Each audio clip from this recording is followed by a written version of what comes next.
This is the story of a single 35-year-old living in New York City deciding it's not too late to move to London and start over on love and life. Life didn't happen the way I thought it would in my 30s. My life has been incredibly full, but marriage and kids hasn't been in the cards yet. So maybe it'll all be for a reason in the end. People keep saying I'm brave, and I guess I am, but I won't lie. I'm also so scared, but I'm still just doing it because life's about moving forward, even when you're uncomfortable. Packed half my apartment. Only thing we have control of in our lives is ourselves. And here we go. If you ever wanted to move away or worry about your age, follow along in my adventures. This is the story of a single 35-year-old having an IRL eat, pray, love moment and taking herself to Rome. Life didn't happen the way I thought it would in my 30s. This morning, once I landed at the Leonardo da Vinci Airport, I found myself excited to visit one of the most beautiful cities on earth, but I'm not going to lie. There was a little voice in me that was a little sad, thinking, why am I having to travel solo again, and at this age? As I had my first cappuccino overlooking the Eternal City, I remembered what ancient Romans thought. They believed that no matter what happened to the world, no matter how many other empires might rise and fall, Rome would go on forever to be one of the greatest cities in the world.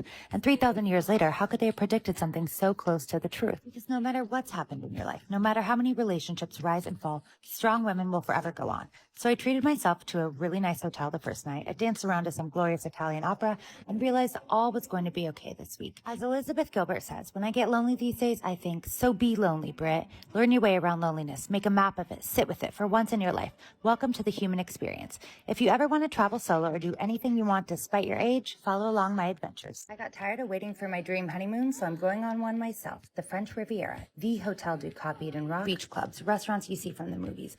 I've always waited for the perfect guy, opportunity, occasion, and I'm tired of waiting.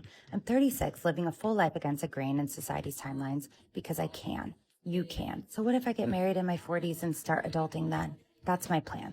I think we often forget that at the end of the day, we're here on Earth to enjoy our own lives too, not live it for others or wait for someone to complete it. So here I go, follow along, helping me choose what I should do and see how it goes. This is the story of a girl planning the most fabulous solo honeymoon, a me-moon to the most romantic city in the world, Venice, Italy. Whoever said create your own story is right. It's on the top places I've waited for a relationship to go to, and now I'm just not waiting any longer.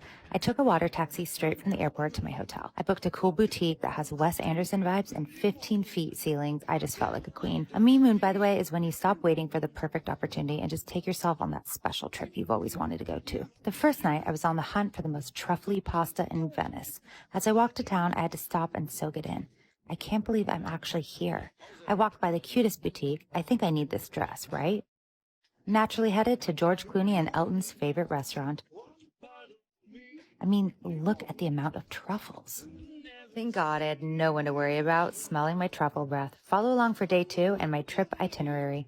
I decided to go to one of the most romantic cities on earth, solo. My me-moon, Venice, Italy edition. I've always waited for the perfect guy, opportunity, occasion to come here, and it hasn't happened yet. I've coined the term me-moon to start inspiring others to take their own dream honeymoons without waiting any longer. And let's be honest, it's silly that some people label cities as romantic spots we can only go with a partner.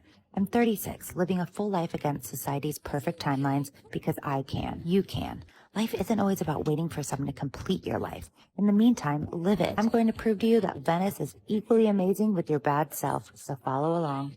Your life does not end at 30. I've done the craziest thing the past 5 years. I actually moved to New York when I was 30. I joined 3 modeling agencies when I was 31. I ran a worldwide dating app. I became a matchmaker. I personally believe your 30s are a decade to truly explore your own life still.